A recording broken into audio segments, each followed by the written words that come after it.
Hello students, this is Surbhi Tiwari and you are watching your favorite educational channel Magnet Brains, जहां पर हम आपको देते हैं 100% फ्री क्वालिटी एजुकेशन। और जब 100% कहा जाए तो इसका मतलब ये नहीं कि 2 चैप्टर के बाद आपको किसी भी तरीके का पेड सब्सक्रिप्शन देना है। मैग्नेट ब्रेन्स पर हम आपको पढ़ाते हैं CBSE, Hindi medium, English medium, state board, NTSC, olympiad जैसे कुछ competitive exams plus famous writers के बुक का सॉल्यूशन, सब कुछ आपको दिया जाता है 100% फ्री ऑफ कॉस्ट।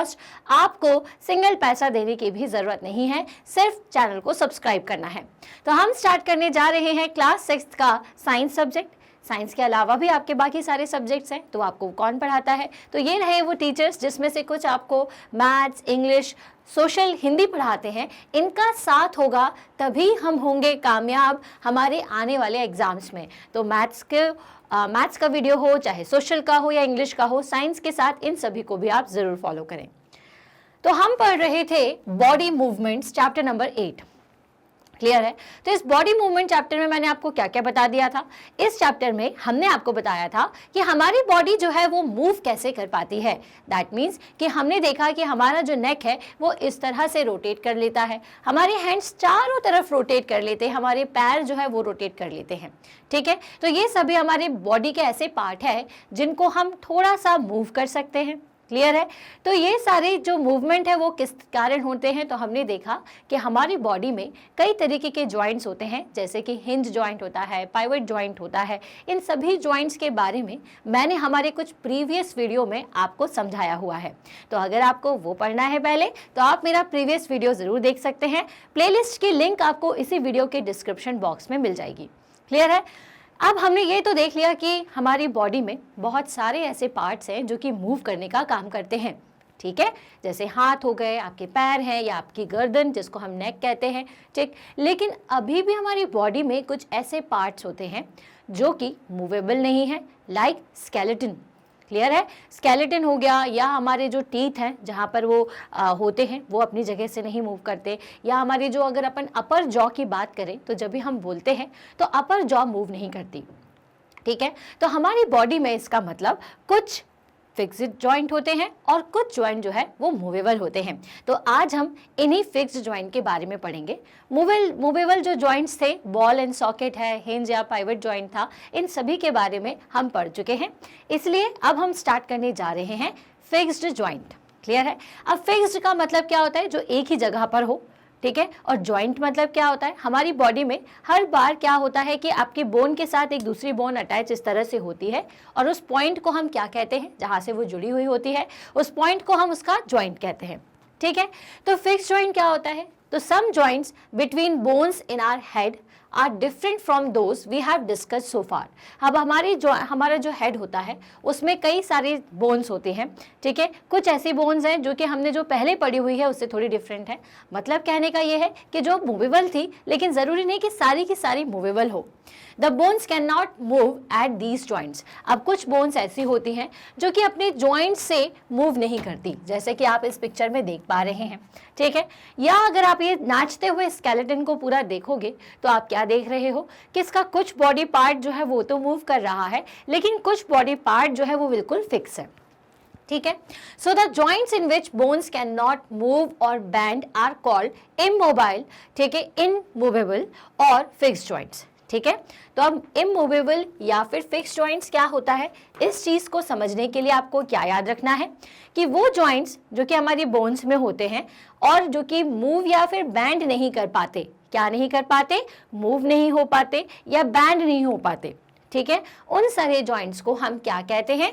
इमूवेबल, मतलब जो कि मूव ना करें, और फिक्स्ड जॉइंट। ठीक है, फिर से दोबारा से एक बार और बता देती हूँ। The joint in which bones can not move और बैंड आर कॉल्ड इमूवेबल और फिक्स्ड जॉइंट्स। ठीक है, वो सारी जॉइंट्स जिसमें हमारी जो बोन्स है वो मूव नहीं करती या बैंड नहीं करती, उसे हम फिक्स्ड या फिर इमूवेबल जॉइंट्स कहते हैं। इमूवेबल का मतलब जो कि मूव ना करे। ठीक है, तो अब कौन कौन से ऐसे जॉइंट्स हैं जो कि हमारी बॉडी में होते हैं और मूव नहीं करते? तो एग्जाम्पल के लिए हमने यहाँ पर लिखे हुए हैं स्कल बोन्स। ठीक है, हमारा जो स्कल होता है उसके बोन्स। टीथ इन सॉकेट्स, हमारे जो टीथ हैं जो कि सॉकेट्स में लगे हुए होते हैं, ये भी मूव नहीं करते। और हमारी जो जॉ है ठीक है। So teeth in sockets of jaw, तो जो आपका जो टीथ्स हैं जो कि जॉ के साथ में फिक्स होते हैं वो मूव नहीं करते, हमारी अपर जॉ मूव नहीं करती, ठीक है। तो ऐसी कुछ बोन्स हैं जो कि आपके एक ही जगह पर रहेंगी, वो उसमें किसी भी तरीके का मूवमेंट नहीं होता, ठीक है। सो ऑल द बोन्स, अब सबसे पहले मैं बता दूं कि ये तो अपन किसके बारे में बात कर रहे हैं, फिक्स्ड जॉइंट के बारे में। तो यहाँ पर आपको जो फिक्स्ड जॉइंट के बारे में हमने थोड़ी सी इन्फॉर्मेशन देनी थी वो समझ में आ गई।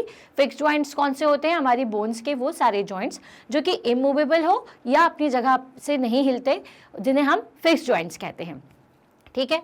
अब हमने आपको बताया कि स्केलेटन हो गया आपकी बॉडी में, ठीक है। तो स्केलेटन क्या होता है, पहले तो आप इस चीज़ को समझ लो, ठीक। तो स्केलेटन क्या होता है, all the bones in our body also form a framework to give a shape to our body, ठीक है। अब हमारी जो पूरा हमारी बॉडी है इसमें बहुत सारी बोन्स हैं, तो ये बोन्स जिस तरह से एक दूसरे से कनेक्टेड होकर के एक स्ट्रक्चर बनाती है, ठीक है। जैसे कि एक पूरा फ्रेम बना लिया इसने। अब जैसे आप कोई क्या बनाते हो, अगर आपने कोई डिज़ाइन बनाया तो आप क्या करते हो, एक पूरा फ्रेम डिज़ाइन करते हो पहले, उसके अंदर आप क्या करोगे, और सारी स्टिक्स को ऐड करके एक पूरा डिज़ाइन बना लेते हो, ठीक है। उसी तरीके से हमारी जो बॉडी है उसमें बहुत सारी बोन्स होती हैं, सभी मिलकर के एक स्ट्रक्चर बनाती है, जैसे कि हमारा ये ह्यूमन स्ट्रक्चर है, ठीक है। तो ये ह्यूमन स्ट्रक्चर किसके कारण बना हुआ है, डिफरेंट बोन्स के कारण बना हुआ है, और इन्हीं बोन्स के जो पूरे स्ट्रक्चर है उसे हम क्या कहते हैं, इसी को हम स्केलेटन कहते हैं। अब आपने कई बार सुना होगा स्केलेटन। तो हमारी जो पूरी बोन्स हैं, सारी बोन्स हैं, वो मिलकर के एक फ्रेमवर्क बनाती है, एक पूरा स्ट्रक्चर बनाती है, हमारी बॉडी को एक शेप देती है, उसी को हम स्केलेटन कहते हैं, ठीक है। So this framework is called the skeleton, ठीक है। तो हमारी बॉडी की सारी बोन्स मिलकर के जो डिज़ाइन बना रही है, हमारी बॉडी के शेप को बना रही है, उसी को हम स्केलेटन कहते हैं। तो हमारा ये पूरा शरीर जो है वो हड्डियों से बना हुआ है, बोन से बना हुआ है, और अगर हम पूरे हमारे शरीर का ऊपरी हिस्सा हटा दें तो अंदर से हम कैसे दिखेंगे, बिल्कुल ऐसे, है ना, हड्डियों के राजा दिखेंगे, मतलब बोन्स की बोन्स आपको दिखेंगी।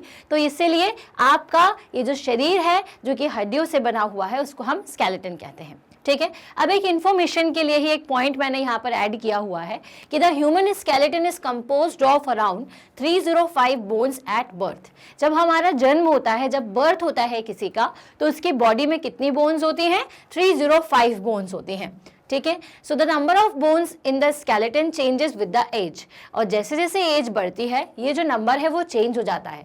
अब आप क्या सोचेंगे, हड्डियां बढ़ती हैं, जी नहीं, इट डिक्रीजेस टू 206 बोन्स। तो जब कोई बच्चा पैदा होता है, जब कोई नया चाइल्ड बर्थ लेता है, तब ये जो बेबी है उसकी बॉडी में 305 बोन्स होती हैं। जैसे जैसे एज बढ़ती है और वो एडल्टहुड में आता है, बड़ा हो जाता है, तब 206 बोन्स होती हैं, ठीक है। So it decreases to 206 bones by adulthood after some bones have fused together, क्योंकि क्या होता है, कुछ बोन्स जो है वो आपस में जुड़ जाती है।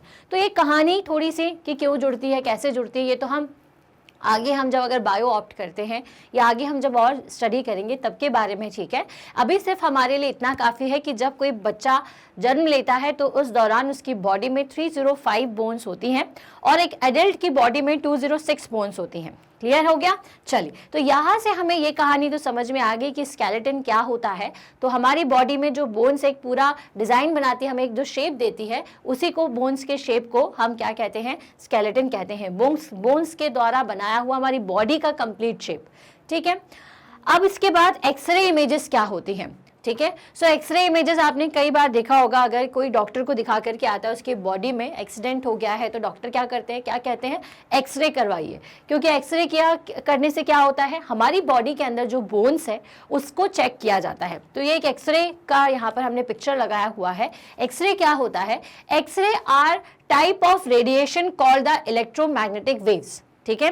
तो एक्सरे बेसिकली कैसे बन जाता है, तो क्या होता है कि हमारी बॉडी के अंदर से अगर किसी का एक्सरे हुआ हो तो एक ऊपर से सामने से एक ऐसा कोई चीज़ लगा दिया जाता है जिससे कि लाइट पास होती हुई दिखती है। तो वो लाइट एक्चुअल में क्या होती है, इलेक्ट्रोमैग्नेटिक वेव्स होती हैं। क्या होती हैं, इलेक्ट्रोमैग्नेटिक वेव्स। अब ये जो इलेक्ट्रोमैग्नेटिक वेव्स है वो हमारी बॉडी के आर पार चली जाती है, ठीक है।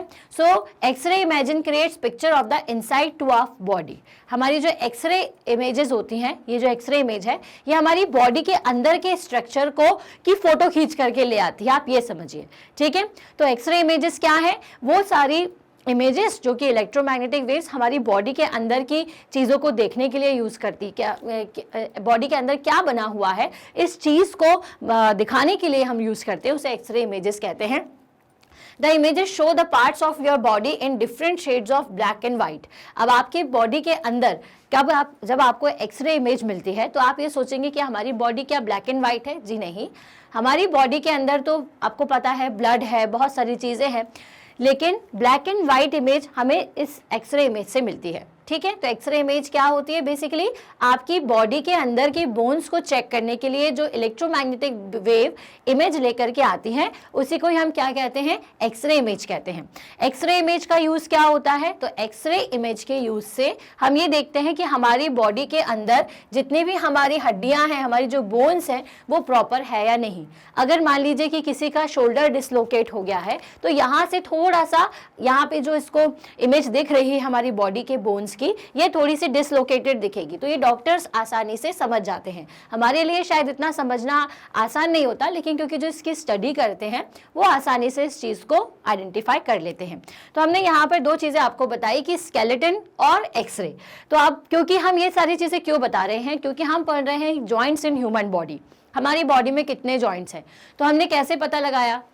हमने पता लगाया एक्सरे इमेजेस से। एक्सरे इमेज की हमने हमारी पूरी बॉडी की, तो एक इस तरीके का स्केलेटन हमें दिखा, तो हम समझ गए कि हमारी जो बोन्स है वो सभी मिलकर के एक फ्रेमवर्क बनाती है, एक डिज़ाइन बनाती है, तो जिसको हमने क्या नाम दे दिया? जिसको हमने स्केलेटन नाम दे दिया। ठीक है, तो भाई स्केलेटन, आपकी बॉडी बनी हुई है पूरी की पूरी स्केलेटन से, ऊपर से बस थोड़ा सा फैट और आपकी स्किन है। ठीक है, अब इसको चेक करने के लिए अगर किसी का एक्सीडेंट हो जाता है तो फिर हम क्या करते हैं? एक्सरे लेते हैं, और एक्सरे क्या करता है? आपको आपकी बॉडी के अंदर की इमेज प्रोवाइड करता है या देता है, जिसकी मदद से डॉक्टर आपकी बॉडी के अंदर सब कुछ ठीक ठाक है या नहीं इसको एनालिसिस करते हैं। एनालिसिस मतलब उसको चेक करते हैं। क्लियर है? सो अब एक एक्टिविटी हमें करनी है। अब ये तो एक्सरे इमेज की बात हो गई है ना, कि हम एक्सरे कर लिया तो हमें अंदर का सब कुछ दिख गया। अब अगर हमें ऐसे ही पता करना है कि हमारी बॉडी में बोन्स कहाँ कहाँ हैं, तो हम कैसे कर सकते हैं? या तो हम उसे छू करके देखेंगे, या फिर एक छोटी सी एक्टिविटी हम कर सकते हैं, जैसे कि एक्टिविटी 4 में बताया गया है, take a deep breath and hold it for a little while. अब आपको क्या करना है? आपको ये चेक करना है कि आपकी बोन्स कहाँ कहाँ कितनी कितनी है। अब जो बहुत ज़्यादा फैटी होगा उसको इतनी आसानी से ये एक्टिविटी में समझ में नहीं आएगा, लेकिन जो थोड़े से हेल्दी हैं या फिर जो थोड़े थिन हैं उनको ये एक्टिविटी से काफ़ी क्लियर हो जाएगा कि उनके बोन्स उन्हें फील हो रही हैं। For example, take up deep breath and hold it for a little while. अब एक बहुत लंबी सी सांस लीजिए और थोड़ी देर के लिए आपको उसे होल्ड करके रखना है। Feel your chest bones and the back bone by gently pressing the middle of the chest and back at same time. अब आप क्या करोगे? जैसे ही आपने डीप ब्रेथ ली और उसे होल्ड करके रखा, तो आपको अपने हाथ से आपके चेस्ट को और आपकी बैक बोन को, दोनों को फील करना है। बैक बोन मतलब हमारी ये जो पीछे से एक रीढ़ की हड्डी पूरी जाती है ना, ये, ठीक है, इसे आपको फील करके देखना है। ठीक, काउंट एज मैनी रिब्स, है ना, आपको क्या काउंट करना है? रिब्स काउंट करना है। अब ये रिब्स क्या होता है? तो बोन्स ऑफ द चेस्ट। तो ये जो सामने की तरफ आप देख रहे हैं ना, ये जो इस तरह से शेप बना हुआ है, ऐसा शेप है ना, ये जो आपके चेस्ट में इस तरह से ये जो बोन्स होती हैं, इसको आप क्या कहते हो? इसको हम कहते हैं रिब्स। क्या कहते हैं हम इसे? रिब्स कहते हैं। तो आपको इस एक्टिविटी में इन्हीं रिब्स को महसूस करना है। बहुत गहरी सी सांस लीजिए और अपने चेस्ट को थोड़ा हल्का हल्का प्रेस करके देखिए। आप फील करेंगे कि हाँ, आपके डिफरेंट पार्ट्स में, आपको अलग अलग डिफरेंट पार्ट्स में, मतलब कि आपकी जो चेस्ट है उसमें आप नंबर ऑफ रिब्स को काउंट कर पाएंगे। ठीक है, सो जितनी भी काउंट हो सके ठीक है, नहीं हो पा रही तो कोई बात नहीं। So count as many ribs, ribs मतलब आपकी चेस्ट की बोन्स, एज पॉसिबल, जितना पॉसिबल हो सके उसे काउंट करिए।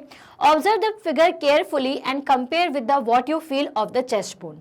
अब आपको क्या करना है? अब आपने फील करके देखा तो आपको क्या पता चला कि हाँ भाई, ये जो एक्सरे इमेज में इस तरह से दिखाया जाता है कि ऐसी हड्डियां होती हैं, ऐसी बोन्स होती हैं, तो ये फील करके आपने देखा तो आपको समझ में आया होता है। दूसरी चीज आपने आज क्या सीखी कि जो चेस्ट के अंदर जो बोन्स होती है उसको हम रिब्स कहते हैं। ठीक है, अब आप रिब्स को काउंट करिए और फिर फिगर को ध्यान से देखिए, ये जो फिगर दिया हुआ है। ठीक है, we see that the ribs are curiously bent. ठीक है, अब ये जो आपकी रिब्स हैं वो फील करके भी आपने देखा होगा, थोड़ी सी बैंड लगती है, कुछ इस तरह से बैंड होती हैं, ठीक है। बैंड मतलब थोड़ी सी झुकी हुई होती है, मतलब एक सीधी, जैसे आपके हाथ की अगर आप बोन को कहीं फील कर पा रहे होंगे तो वो कैसी होती है, आपकी सीधी होती है, लेकिन यहाँ पर जो रिब्स हैं वो हल्की सी थोड़ी सी बेंट होती हैं, कुछ ऐसी ऐसी, ठीक है।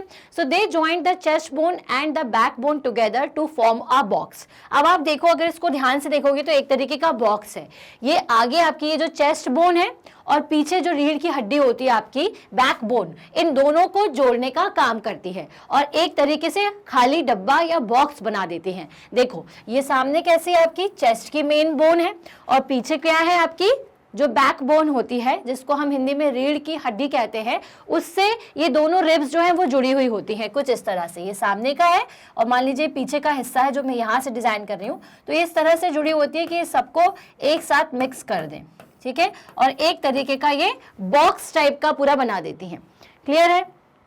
चलिए, तो यहाँ से अपन ने क्या क्या सीखा कि भाई हमारी जो चेस्ट है उसके बोन्स को हम रिब्स कहते हैं, और ये जो रिब्स हैं वो हमारी चेस्ट बोन से और बैक बोन से दोनों से जुड़ी हुई होती है, और इसको हम क्या कहते हैं, इस बॉक्स को हम इसे कहते हैं रिब केज। क्या कहते हैं? केज मतलब क्या होता है? पिंजरा। तो आप देखिए पिंजरे की टाइप दिखता है ना ये, तो जो रिब्स एक पूरा बॉक्स टाइप बनाती है उसी को हम क्या कहते हैं? रिब केज कहते हैं। तो भाई ये जो चैप्टर है ना, इसमें आपको बस यही सारी चीजें, जो बायो जो होता है ना उसमें आपको सारी चीजों को समझना पड़ता है, याद करते हुए चलना रहता है। तो हमें याद रखना है कि हमारी चेस्ट की जो बोन्स हैं वो रिब्स होती हैं, ये बैक बोन चेस्ट बोन से कनेक्टेड होती हैं और इस तरह से एक बॉक्स बनाती है जिसे हम रिब केज कहते हैं, जैसे यहाँ पर लिखा हुआ है, ठीक है। तो अब टोटल कितनी रिब्स होती हैं? तो there are 12 ribs on each side of chest. तो हमारा जो चेस्ट होता है उसके दोनों ही साइड पे कितनी रिब्स होती हैं?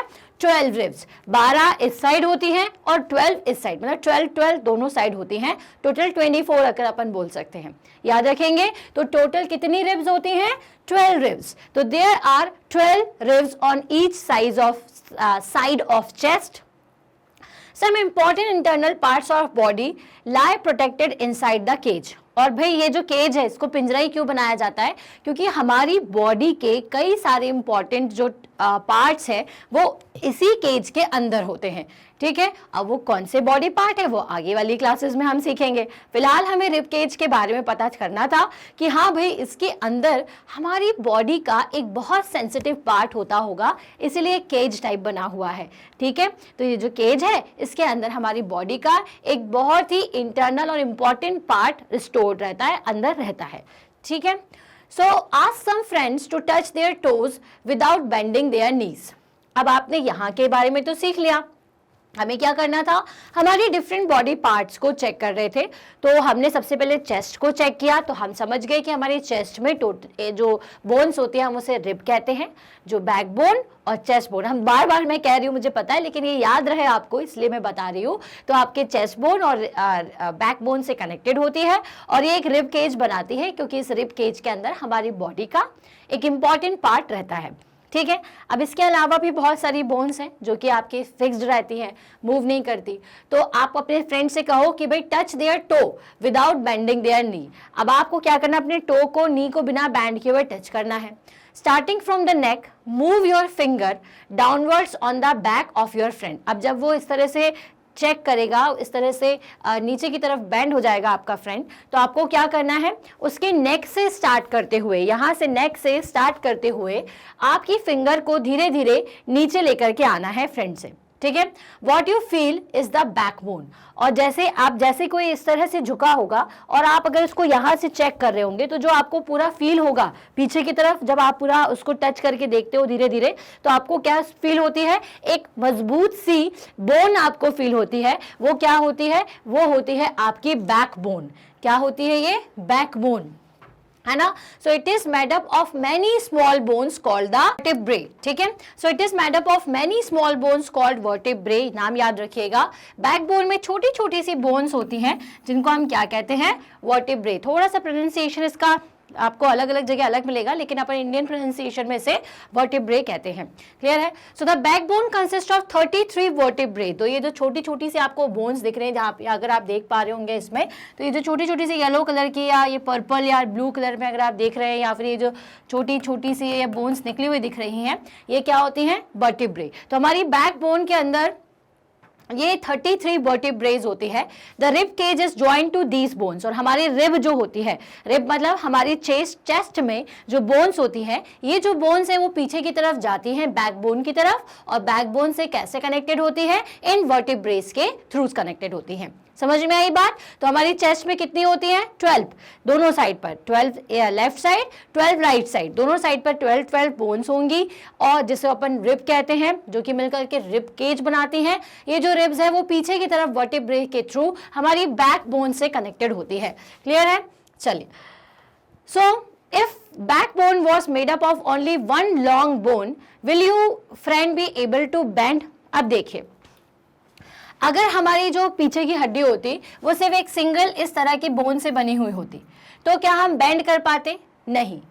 लेकिन यहाँ पे क्या है? छोटे छोटे से बीच बीच में क्या है? एक छोटे छोटे से वर्टिब्रे है, मतलब छोटी छोटी सी हड्डियों से बनी हुई है, मतलब कि छोटे छोटे से जॉइंट्स हैं। तो अब आप ये देखो कि आपने छोटे छोटे लकड़ी के पीसेस लिए, ठीक है, और उनको आपस में एक एक कील से, बीच बीच में एक एक कील से इस तरह से जोड़ दिया, है ना, ऐसा। ठीक है, क्या मैं इन सारे पीसेस को कैसे भी मोड़ सकती हूँ? मोड़ सकती हूँ, या मैं बोल देती हूँ कि मैंने इनको बीच में से बांध दिया। ठीक है, तो क्योंकि कील से शायद ये बैंड ना कर पाए, लेकिन अपन ने इसको बीच में से बांध दिया, तो आप इसका क्या कर सकते हो? आसानी से उसे गोल भी घुमा सकते हो, कैसे भी शेप में, ऐसा या ऐसा आप इसे मूव कर पाओगे। लेकिन क्या अगर आपकी बैकबोन सिर्फ, या फिर आप ये जो आपका एक सिंगल, अगर आप वुड का पीस लेते, एक छोटा सा वुड का पीस इस तरह से लेते, तो क्या आप इसे बेंड कर पाते? नहीं। या तो आप उसे पूरा का पूरा सीधे खड़ा करोगे, या आधा टिल कर पाओगे, लेकिन क्या ये आपकी जो लकड़ी है वो बीच में से कहीं से भी बेंड हो पाएगी? नहीं। तो इसी तरीके से अगर आप बेंड करना चाहोगे उसे, तो वो टूट जाएगी लेकिन बेंड नहीं होगी। लेकिन छोटे छोटे से बीच बीच में गैप्स है, छोटे छोटे टुकड़ों से ये बनी हुई है, तो क्या हो जाता? वो बैंड हो जाती। तो इसी तरह से अगर हमारी जो बैक बोन है वो अगर एक सिंगल बोन से बनी होती, तो वो बैंड नहीं कर पाता, बैंड आपका फ्रेंड नहीं कर पाता, और हम भी बैंड नहीं हो पाते। इसलिए यहाँ पर क्या होती है? छोटे छोटे से वर्टिब्रेज होते हैं, छोटे छोटे से ये हड्डियों से जुड़ी हुई होती है, छोटी छोटी सी बोन से, जिससे हम क्या कर सके? जैसे अपने को यहाँ से मूव करना है, यहाँ से मूव करना है, जैसे मैं आपको मूव करके बता रही हूँ। तो ये जो मेरा पूरा कंप्लीट मूवमेंट है, ये किस कारण से है? तो ये इसी कारण से है क्योंकि हमारी जो बैकबोन है, इसमें हमारी पूरी बैकबोन छोटी छोटी वर्टिब्रेज से, जो कि छोटी छोटी सी बोन्स होती है, उनसे मिलकर के बनी होती हैं। So make your friend stand with both hands pressed to wall and ask her to push the wall. अब आपको अपने फ्रेंड को क्या कहना है कि भाई अपने वॉल में इस तरह से खड़े हो जाइए और उसको पुश करिए। ठीक है, इस तरह से। Do you notice two bones on the back are prominent where the shoulders are? अब आप जैसे इस तरह से करोगे तो आपको क्या दिखेगा? यहाँ पे, अब बैक बोन की कहानी खत्म। अब आपको इस साइड पे, यहाँ पे क्या होगा? दो बोन्स फील होंगी। जैसे ही वो उस तरह से फील करेगा, आप उसे पीछे से टच करके देखिएगा, तो आपको क्या लगेगा कि यहाँ पे भाई दो बोन्स है। तो ये बोन्स कौन सी होती हैं? तो ये जो हमारी बोन है, ये वाली, ठीक है, कहाँ पे? ये, ठीक है। तो ये जो बोन है जो कि आपके मेन बोन से कनेक्टेड है, आपके बैक बोन से कनेक्टेड है, ये बोन जो कि आपके शोल्डर को कनेक्ट कर रही है, ये वाली, इस बोन को हम क्या कहते हैं? ये बोन हमारी होती है शोल्डर बोन। ठीक है, कौन सी बोन होती है? ये शोल्डर बोन होती है। ठीक है, जो कि बिल्कुल आप यहां से महसूस कर सकते हैं। क्लियर है? So they are called the shoulder bones. Observe the figure carefully. This structure is made of the pelvic bones. ठीक है, ये जो स्ट्रक्चर है ये पेल्विक बोन से मिलकर के बना हुआ है। They enclose the portion of your body below the stomach. ठीक है, और ये जो पेल्विक बोन है ये कहाँ होती है? हमारे स्टमक के नीचे। सो यहाँ से अपन को दो पॉइंट समझ में आने वाले हैं। एक तो आपका पेल्विक बोन जो कि आपके, मैंने बताया, स्टमक के नीचे वाले पोर्शन में होता है, जिसकी मदद से आप बैठ पाते हैं। तो this is the part you sit on, मतलब इसी में पेल्विक बोन में जो नीचे की बोन होती है, इसकी मदद से हम बैठ पाते हैं। क्लियर है? अब होता है स्कल। अब स्कल भी भी क्या होता है, एक पूरी जॉइंट आपकी एक बड़ी सी बोन से मिलकर के इस तरह से एक स्कल बना हुआ होता है, ठीक है। और इस स्कल के अंदर ये जो आपका यहाँ पर ये पूरा स्कल है, इसमें बोन्स होती हैं। The skull is made up of many bones joint together, तो सारी बोन्स एक साथ इस तरह से ज्वाइंट होती हैं और ये स्कल हमारा बना होता है। It enclose and protect a very important part of our body, the brain. और ये इस तरह से प्रोटेक्टेड क्यों होता है, एक बड़ी सी ये जो गहरी सी चौड़ी सी बोन यहाँ पर क्यों दिखाई दे रही है, क्योंकि ये हमारी बहुत ही इंपॉर्टेंट पार्ट हमारे ब्रेन को क्या करता है, प्रोटेक्ट करने का काम करता है। और आपको तो पता ही है कि हमारा ब्रेन अगर सही तरीके से काम करेगा तभी जाकर के हमारी जो सारे बॉडी पार्ट्स है वो काम करते हैं, ठीक है। So it can enclose and protect a very important part of the body, the brain. तो अभी तक मैंने आपको क्या क्या बता दिया, फटाफट से एक बार और रिवाइज करा देती हूँ। तो हमने एक्टिविटी के थ्रू ये समझ रहे हैं कि हमारी बॉडी में कहाँ कहाँ पर कैसी कैसी जॉइंट बोन्स हैं जो कि अपनी जगह से नहीं हिलती, फिक्स होती हैं। तो हमने देखा कि भाई हमारे चेस्ट में होती हैं, उनको हम रिब कहते हैं, वो रिब केज बनाती है। उसके बाद हमने देखा कि भाई रिब केज जो है वो चेस्ट बोन से और बैक बोन से कनेक्टेड होती है, तो हम बैक बोन के ऊपर आ गए। तो आपके फ्रेंड को आपने बोला कि भाई बेंट हो, और आपने क्या किया कि उसके पीछे से उसके पूरे यहाँ पर फील करके देखा, तो आपको बैकबोन में कैसा महसूस हो रहा है, छोटा सा इस टाइप का स्ट्रक्चर आपको हाथ से ही महसूस होगा। तो ये जो स्ट्रक्चर है ये बैकबोन का स्ट्रक्चर होता है। और बैकबोन जो है ये छोटी छोटी सी बोन से मिलकर के बनी होती है, जिन्हें हम कहते हैं वर्टिब्रे। ये जो वर्टिब्रे होते हैं ये टोटल 33 वर्टिब्रेज होती हैं, जो कि बैकबोन और चेस्ट की रिब्स को दोनों को कनेक्ट करने का काम करती हैं। अब फिर हमने हमारे बैकबोन से थोड़ा सा हमारे फ्रेंड को कहा कि भाई आप एक वॉल को इस तरह से पुश करो, तो देन आपने क्या फील किया कि आपके शोल्डर के पास बैकबोन से कनेक्टेड होती हुई दो बोन्स जा रही हैं, ये इस तरह से। तो इन्हें हम क्या कहते हैं, शोल्डर बोन। अब इसके अलावा और कौन सी बोन होती है, तो हमने देखा कि हमारी होती है पेल्विक बोन, जो कि स्टमक के नीचे होती है, जिसकी मदद से हम बैठ पाते हैं। और एक बोन जो काफ़ी चौड़ी होती है, जो कि हमारे स्कल में होती है, जो हमारे ब्रेन को प्रोटेक्ट करने का काम करती है, ठीक है। तो भाई इन सारी चीज़ों को ना बिल्कुल नोट डाउन करते हुए और ध्यान से समझते हुए चलना है ना, इधर उधर ध्यान नहीं भटकाना है। So we discussed many bones and the joints of our skeleton. तो हमने बहुत सारी बातों को सीखा। There are some additional parts of the skeleton that are not as hard as the bones and which can be bent, ठीक है। अब हमने देखा कि हमारी तो बहुत सारी बोन्स है जो कि बेंट आसानी से नहीं होती, लेकिन कुछ ऐसी भी बोन्स होती हैं जो काफ़ी हार्ड नहीं होती, ठीक है। So these are called the cartilage, ठीक है। इन्हें हम क्या कहते हैं, हम इसे कहते हैं कार्टिलेज। सो कार्टिलेज कहाँ कहाँ होती है, तो फील योर ईयर, अपने ईयर्स को फील करिए। Do you find any hard bone part that can be bent. अब आपने क्या कोई हार्ड बोन आपको फील हो रही है, आप जब ईयर को छू रहे हैं इस तरह से, तो क्या आपको कोई हार्ड बोन फील होती है, जरा फील करके देखिए, ठीक है। आप बोलिए कि नहीं बहुत हार्ड तो हमें फील नहीं होती। There do not seem to be any bones here, isn't it? और हमें क्या लगता है कि यार यहाँ पे तो कोई भी बोन नहीं है, क्या नहीं है, बोन्स नहीं है, ठीक है। So there are some additional parts of the skeleton, हमारे स्केलेटन के कुछ एडिशनल पार्ट भी होते हैं जो कि हमें स्केलेटन में दिखाई नहीं देते। जैसे स्केलेटन में आपको फिर से इमेज दिखाऊं, ठीक है। तो इस स्केलेटन में कुछ ऐसे पार्ट्स होते हैं जो कि आपको उसमें साफ साफ ना दिखाई दे, लेकिन वो हमारे होते हैं, जैसे कि आपके ईयर। सो आपने जब उनको छू के देखा तो आपको कोई भी हार्ड बोन वहाँ पर फील नहीं होती है। So do you notice anything different between the ear lobe and the portion above it. अब ईयर और उसके ऊपर के पोर्शन में कुछ आपको डिफरेंस फील होता है, ठीक है। Press them between your finger, अब आप उनको अपनी फिंगर से प्रेस करके देखेंगे।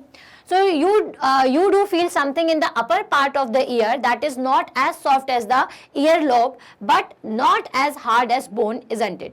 ठीक है। अब देखिए कि आपने जब ईयर को यहाँ पे छू करके देखा तो आपको कोई बोन फील नहीं होती, ठीक है। लेकिन जब आप यहाँ छूते हो, यहाँ पे हल्का हल्का सा जब आप प्रेस करते हो तो आपको क्या लगता है कि यार कुछ तो है ना, इससे थोड़ा सा सॉफ्ट है लेकिन यहाँ पर कहीं पर है, ठीक। तो भाई ये जो पार्ट होता है जो कि बोन जैसा हार्ड नहीं है, जैसे कि आप यहाँ पे छू के देखोगे, आपके फिंगर्स पे देखोगे तो आपको थोड़ा हार्ड फील होता है, तो ये बोन्स है। लेकिन ईयर में एक ऐसा पोर्शन है जो थोड़ा सा सॉफ्ट हमें लग रहा है, तो उसी पोर्शन को आप क्या कहते हो, कार्टिलेज कहते हो। So cartilage is also found in the joints of the body, और ये जो कार्टिलेज है ये आपके बहुत सारे बॉडी के जॉइंट्स में भी होते हैं, ठीक है। तो याद रखिएगा नेक्स्ट वर्ड कार्टिलेज, और नोट डाउन करते जाओ अपनी नोटबुक में कि कार्टिलेज है कोई नया वर्ड, ठीक है। सो कार्टिलेज जो है वो बहुत सारे जॉइंट में भी आपको देखने को मिलेगा। So we have seen that our skeleton is made up of many bones, joints and cartilage. तो मतलब कि हमारा जो पूरा स्केलेटन है, हमारी बॉडी का जो पूरा स्ट्रक्चर है, जो कि हड्डियों का स्ट्रक्चर है, इस पूरे स्ट्रक्चर में आपको क्या क्या देखने को मिलेगा, जॉइंट्स देखने को मिलेंगे, बोन्स देखने को मिलेंगे और कार्टिलेजेस होते हैं। क्लियर है? So you could feel band and move many of them, और जिसमें से आप बहुत सारी चीजों को इस तरह से बैंड कर सकते हो, फील कर सकते हो। So draw a neat figure of the skeleton in your notebook. We have learn about the bones in our body and about joints that help us move in a different way. What makes the bones move the way they do, let us find out. अब आप देखिए कि हमने बहुत सारी चीजें सीख ली। हमने ये देख लिया कि भाई स्केलेटन हमारी बॉडी के अंदर है, हमने ये भी देख लिया कि हमारे स्केलेटन में जॉइंट्स होते हैं, कार्टिलेज होते हैं, जैसे कि हमने ईयर को छू करके देखा जो कि बोन से सॉफ्ट होते हैं, और हमने देख लिया कि जॉइंट्स होते हैं जिसकी मदद से हम मूव कर पाते हैं। अब ये बोन्स जो है ये मूव कैसे करती है, कि what makes the bones move the way they do, जिस तरह से मूव कर पा रही हैं, तो इस चीज को अब अपन को फाइंड आउट करना है, ठीक है।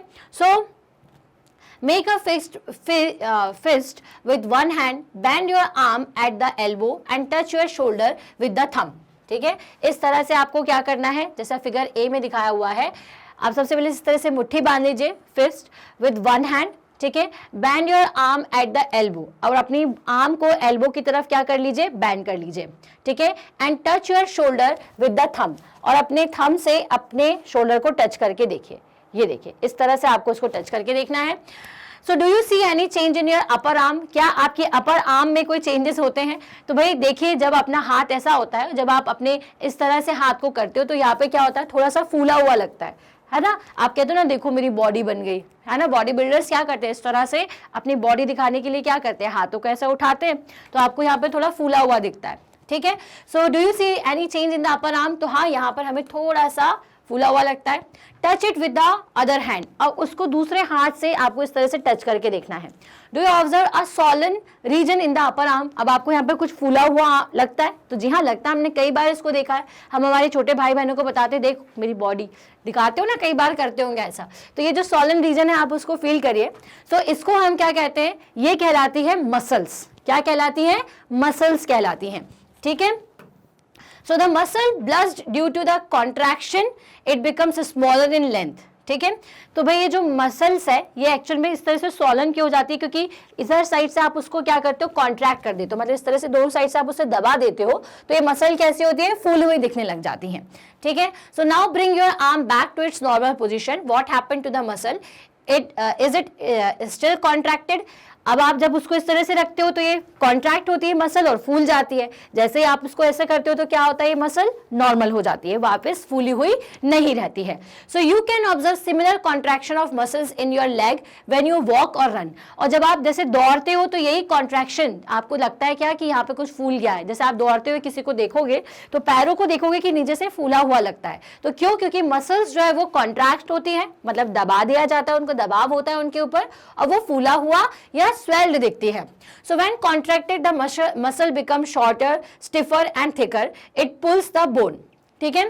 अब ये जो आपकी मसल है जब ये कॉन्ट्रैक्ट होती है, कॉन्ट्रैक्ट होकर के छोटी होती है या स्टिफर होती है या थिक हो जाती है, मोटी हो जाती है, तो इस टाइम पर ये क्या करती है, आपके बोन को धक्का देती है, ठीक है। अब देखिए क्या हुआ कि मुझे आगे जाना है ना, तो मैं क्या करूंगी, दौड़ना है तो मुझे पैरों को बैंड करना पड़ेगा। क्या करना पड़ेगा, अपने पैर को इस तरह से बैंड मुझे करना पड़ेगा। तो बैंड करूंगी तो क्या होगा, ये जो मेरी मसल्स हैं वो क्या हो जाएंगी, दोनों साइड से कॉन्ट्रैक्ट होंगी। कॉन्ट्रैक्ट होने की वजह से वो हमारी जॉइंट को क्या करती है, बोन्स हैं उनको क्या करती है, पुल करती हैं, ठीक है, कि भाई आगे बढ़ना है।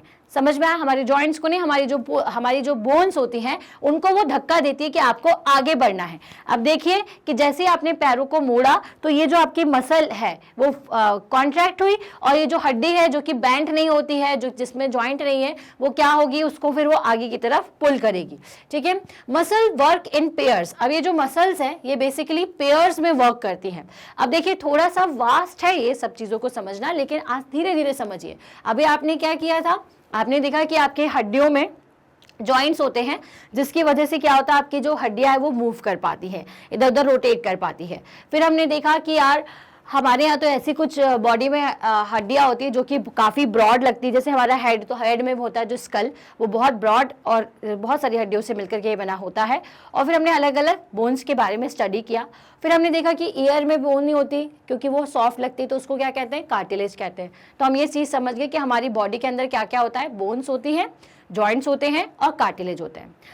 अब इसके बाद हमने क्या देखा, हम ये देख रहे हैं कि अब ये जो बोन्स हैं ये काम कैसे करती है, मूव कैसे करती है। जैसे यहाँ पे किया था ना मैंने आपको एक क्वेश्चन कि what makes the bones move the way they do, किस हिसाब से जो आपकी बोन्स है ये मूव क्यों कर पाती हैं, क्योंकि हमारी बॉडी में होती है मसल्स जो कि कॉन्ट्रैक्ट होकर के, जब आप कॉन्ट्रैक्ट होने की वजह से वो क्या करती हैं, बोन्स के ऊपर एक तरीके से धक्का लगाती है और उनको काम करने के लिए बोलती हैं। तो इस तरह से आपकी जो बोल्स हैं वो आगे या पीछे की तरफ पुल होती है। जो अब मसल्स हैं उनकी कहानी हम समझ रहे हैं यहाँ से। तो मसल्स जो है वो पेयर में वर्क करती हैं। When one of them contract the bone is pulled in that direction. ठीक है, अब जो भी आपकी बोन क्या होती है, कॉन्ट्रैक्ट होती है, तो बोन आपकी किस साइड पर कॉन्ट्रैक्ट हो जाएगी, उसी साइड में। ठीक है, the bone is pulled in that direction. तो आपकी बोन किस साइड पे पुल हो रही है, इसी डायरेक्शन में पुल हो रही है। ये देखिए, जब ये सीधी है और अब यहाँ पे क्या हो गया, कॉन्ट्रैक्शन हो गया, तो बोन किस साइड पे पुल हो रही है, इस साइड पर। ठीक है, the other muscle of the pair relaxes. अब आपकी जो दूसरी मसल होती है वो क्या होती है, वो रिलैक्स की कंडीशन में हो जाती है। To move the bone in the position direction, the relaxed muscle contract to pull the bone towards its original position while the first relaxes. अब देखिए यहाँ पे दो मसल्स है, एक मसल आपका यहाँ पर काम कर रही है, एक मसल इस नीचे की तरफ काम कर रही है। तो ये पेयर में इस तरह से काम करती है कि जब एक मसल जब आपने इस तरह से हाथ किया तो आपकी एक मसल क्या होगी, स्वेल हो जाएगी, दूसरी मसल क्या होती है, रिलैक्स होती है। तो ये जो रिलैक्स्ड मसल है फिर उसको बोन को नीचे की तरफ लेकर के आती है। Okay, so muscle can only pull, it can not push. तो एक मसल जो है वो क्या करता है, आपके बोन को सिर्फ पुल करती है, खींचती है, लेकिन उसको वापस उसकी जगह पर नहीं लेकर के आ पाती है। जैसे इस चीज को समझो कि जैसे हमने हाथ को ऐसे किया तो आपको यहाँ पर क्या फील हो रहा है, थोड़ा सा स्वेलन पार्ट। तो ये आपकी मसल्स है जो कि क्या कर रही है, आपके बोन को इस तरफ से खींच के उसने रखा हुआ है। ठीक है, अब उसके बाद ये जो नीचे की मसल है वो क्या करेगी, रिलैक्स पोजीशन में वो उस मसल को नीचे आने देगी और फिर उसमें कॉन्ट्रैक्शन हो जाएगा। तो इस तरह से ये जो मसल्स है ये दो पेयर में काम करती है, एक मसल कॉन्ट्रैक्ट करती है, एक मसल जो है वो रिलैक्स रहती है।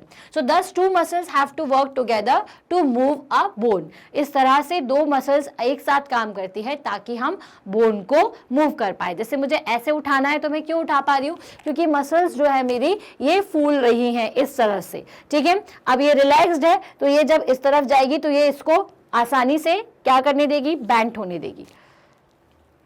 चलिए, तो यहाँ से हम चीज़ों को समझ चुके हैं। मसल्स के बारे में हमने थोड़ा सा देखा, हमने बोन्स के बारे में देखा।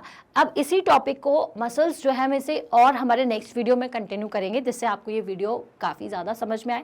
आज के इस वीडियो में मैंने आपको बताया क्या, बोन्स के बारे में। ठीक है, तो इस वीडियो को बहुत ध्यान से समझिएगा, आराम से देखिएगा, कोई जल्दबाजी नहीं है। और साथ ही साथ जो प्रीवियस वीडियो है उनको भी ज़रूर देखिएगा, तभी आप पूरे चैप्टर को लिंक कर पाओगे। तो हमने जॉइंट से स्टार्टिंग करी, हम फिर आए कार्टिलेज पर, कार्टिलेज के बाद हम लोग आ गए हैं मसल्स पर। तो सबको आसानी से समझिए। इसी चैप्टर को आगे कंटिन्यू करेंगे हमारे नेक्स्ट वीडियो में। तब तक के लिए प्रीवियस वीडियो देखना है तो कैसे देखेंगे, magnetbrains.com पर जाइएगा, class CBSE English medium class 6 को सिलेक्ट करिए। जैसे ही आप सिलेक्ट करते हैं तो आपको एक फोल्डर दिख जाएगा, इसमें आपको साइंस सिलेक्ट करना है बाय सुरभि तिवारी। जैसे ही आप वॉच नाउ पर क्लिक करेंगे तो आपको एक पूरी स्क्रीन इस तरह से दिखेगी जिसमें कि आपको सारे टॉपिक्स दिख जाएंगे, चैप्टर्स, उनके टॉपिक्स, उनका solution, everything is there. Just आपको क्लिक करना है। क्लिक करते साथ ही आपको एक वीडियो दिखेगा जिसे स्टार्टिंग से एंड तक ज़रूर देखिएगा, तभी आपको टॉपिक समझ में आएगा। और जब आप पूरा वीडियो देख लें, आपको पसंद आए तो इसे लाइक करिए, शेयर करिए और कमेंट करके हमें ज़रूर बताइएगा कि आपको वीडियो पसंद आया है। नेक्स्ट है कि भाई कुछ बच्चे ऐसे हो सकते हैं जो कि हिंदी मीडियम से है, तो अब मैग्नेट ब्रेन्स लेकर के आया है मैग्नेट ब्रेन्स हिंदी, जहाँ पर आपको 6th क्लास से 12th क्लास तक सभी सब्जेक्ट्स के सारे ऑनलाइन वीडियो लेक्चर्स अवेलेबल हैं 100% फ्री ऑफ कॉस्ट। आपको कोई भी सब्सक्रिप्शन लेने की ज़रूरत नहीं है, सिर्फ जाना है मैग्नेट ब्रेन्स हिंदी सिलेक्ट करके आपको उसे सब्सक्राइब करना है ताकि जो भी अपडेट है वो आपको मिलती रहे। और बाकी के मेरे सारे स्टूडेंट्स, वेल आप सबको तो पता ही है कि हमारे पास है 100% फ्री क्लासेस किंडरगार्टन से क्लास 12 तक, तो जितना ज़्यादा हो सके इसे ज़रूर शेयर करिए, चैनल को लाइक करिए, सब्सक्राइब करना मत भूलिएगा, क्योंकि जितना भी अपडेट है वो तभी आप तक पहुंचता है जब आप चैनल सब्सक्राइब करते हैं। तो अब हम मिलेंगे हमारे नेक्स्ट वीडियो में। Till then stay happy, stay healthy, thank you so much.